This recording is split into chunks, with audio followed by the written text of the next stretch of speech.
स्वागत है आपका YouTube चैनल दिव्य सागर पर। हमेशा की तरह आज भी मैं आपके लिए लाई हूँ बहुत ही बेहतरीन कहानी, तो वीडियो को पूरा ज़रूर देखिएगा। एंड आई एम श्योर आपने इस चैनल को सब्सक्राइब तो कर ही लिया होगा। तो चलिए शुरू करते हैं आज की कहानी।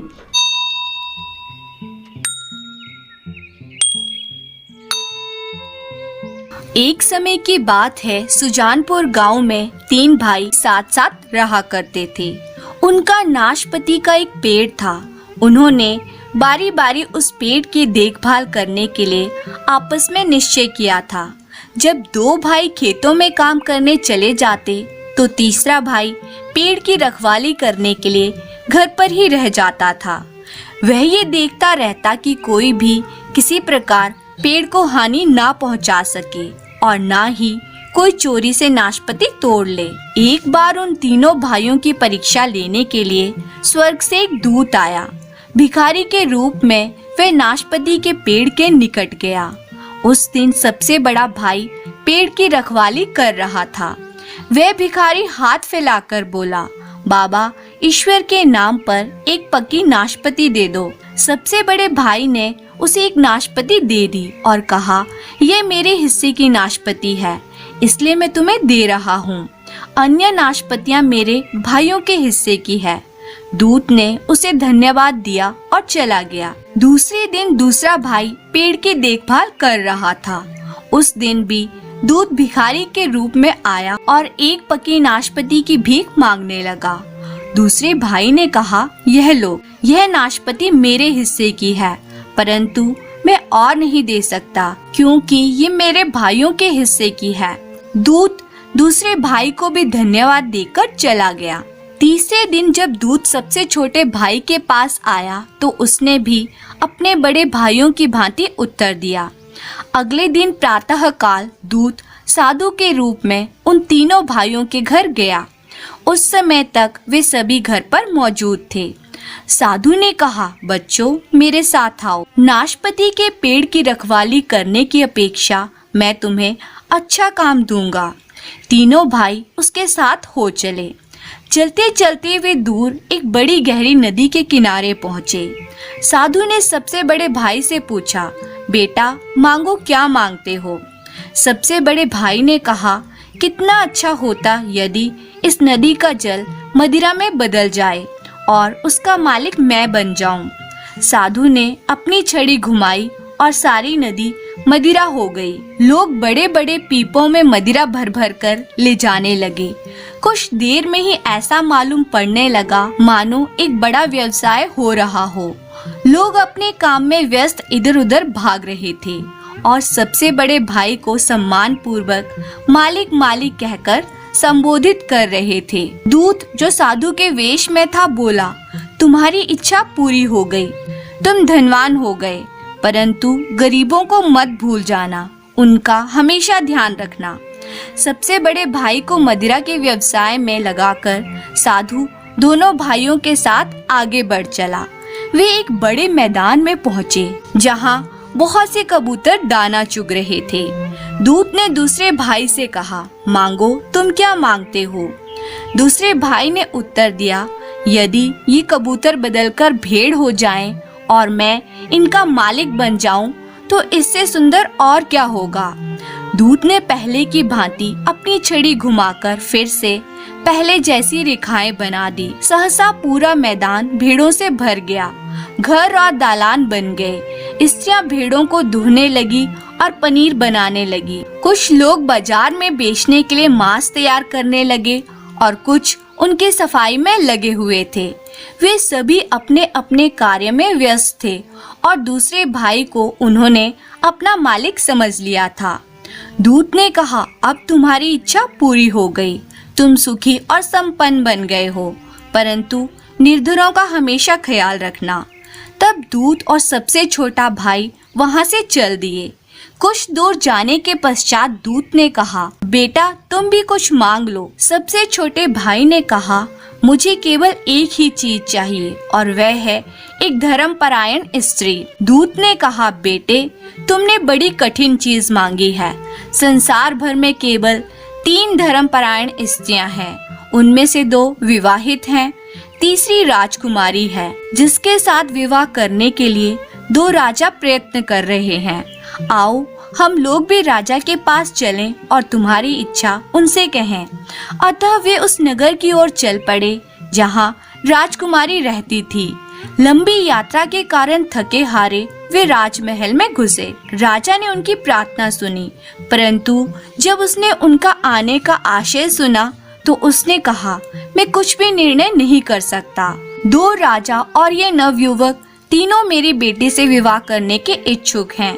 क्या करूं, कुछ समझ में नहीं आता। दूत ने कहा, ईश्वर ही इसका फैसला करेगा। राजा ने भी कहा, ठीक है, पर कैसे? दूत ने कहा, अंगूर की लता की 3 डालियां काट लो और उन्हें राजकुमारी को दे दो।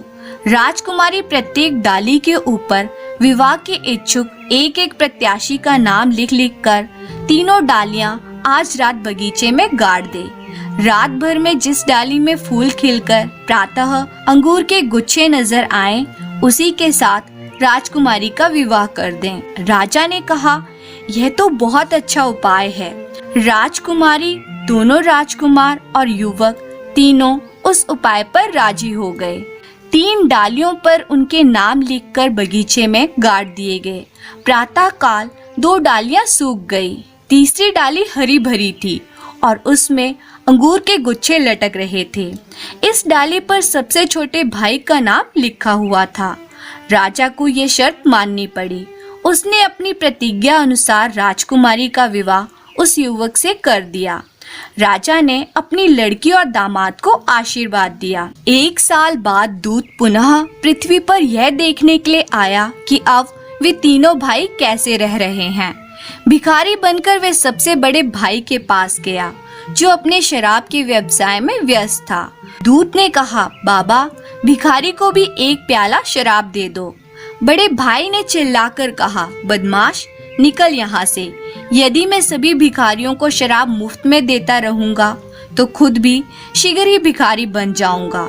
दूत ने अपनी छड़ी घुमाई और उसकी छड़ी घूमते ही शराब की दुकान, गोदाम और काम करने वाले मजदूर सभी गायब हो गए।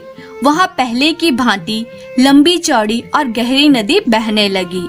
दूत क्रोधित होकर बोला, तुम धनवान बनके गरीबों को भूल गए, अतः तुम फिर से जाकर अपने नाशपाती के पेड़ की देखभाल करो। फिर दूत दूसरे भाई के पास गया, जो कि दूध तथा भेड़ों के कारोबार में लगा हुआ था। दूत ने गिड़गिड़ाकर कहा, बाबा, ईश्वर के नाम पर पनीर का 1 टुकड़ा दे दो।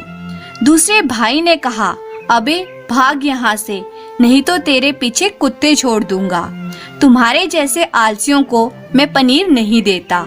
दूत ने पहले की तरह ही अपनी छड़ी घुमाई और उसकी छड़ी घुमाते ही सभी भेड़ें, काम करने वाले मजदूर आदि सब गायब हो गए और पहले की तरह वहाँ मैदान हो गया, जहाँ पर बहुत से कबूतरों का झुंड पहले की तरह दाना चुग रहा था। दूत क्रोधित होकर बोला, तुम निर्धनों को भूल गए हो, अतः तुम नाशपाती के पेड़ के पास जाकर पहले की भांति ही उसकी रखवाली करो। अब दूत शीघ्रता से जंगल में पहुंचा, जहाँ की सबसे छोटा भाई अपनी स्त्री के साथ रहता था। वे दोनों एक झोपड़ी में रहते थे और उन्हें रुपए पैसे की बड़ी तंगी थी। दूत, जो कि अब भी भिखारी के वेश में था, उनके निकट आकर बोला, भगवान तुम्हारा भला करे, मुझे खाने को कुछ भोजन और रात के लिए आश्रय मिलेगा। सबसे छोटे भाई ने कहा, हम लोग निर्धन हैं, परंतु आप यहाँ रहें और जो कुछ रूखा सूखा हमारे पास है उससे हम आपकी सेवा करेंगे। पति पत्नी दोनों ने दूत को आग के निकट सर्दी से बचने के लिए स्थान दिया। पत्नी ने रात का भोजन अलग अलग 3 आदमियों के लिए रखा। वे इतने गरीब थे कि उनके पास आटा तक न था। उन्होंने पेड़ों की छाल को कूटकर उसके आटे से रोटियां बनाई थी। उसकी पत्नी शर्म के मारे मरी जा रही थी। उसने कहा, हम लोग बहुत ही लज्जित हैं, आपको खिलाने के लिए हमारे पास आटे की रोटियां भी नहीं है। दूत हंसता हुआ बोला, चिंता ना करो। छोटे भाई की पत्नी जब भोजन लेने के लिए रसोई में गई तो देखा कि रोटियां गेहूं के आटे की हो गई हैं। उसके आश्चर्य की सीमा न रही। वह बोली, भगवान तेरी माया विचित्र है। खुशी के मारे उसकी आंखों से आंसू छलक पड़े। वह पास के झरने से एक घड़ा जल ले आई। जब वह प्यालों में जल डालने लगी तो पानी मधुर मदिरा में बदल चुका था। सबसे छोटे भाई को यह देखकर बड़ा आश्चर्य हुआ, परंतु वह बोला कुछ नहीं। दूत उनके सत्कार से खुश होकर बोला, आप लोगों ने गरीबों को नहीं भुलाया, ईश्वर आपका भला करे। और इस तरह दूत ने उन दोनों पति पत्नी को बहुत सा धन दिया, जिसके बाद उनकी गरीबी दूर हो गई और वे सुख से रहने लगे। धन्यवाद।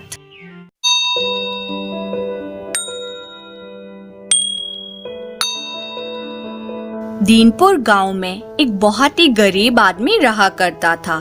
उसकी पत्नी एक बेटे को जन्म देकर मर गई थी।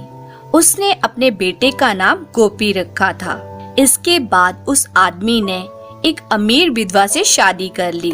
उस स्त्री के अपने भी 2 बेटे थे। एक का नाम चंदू और दूसरे का नाम नंदू था।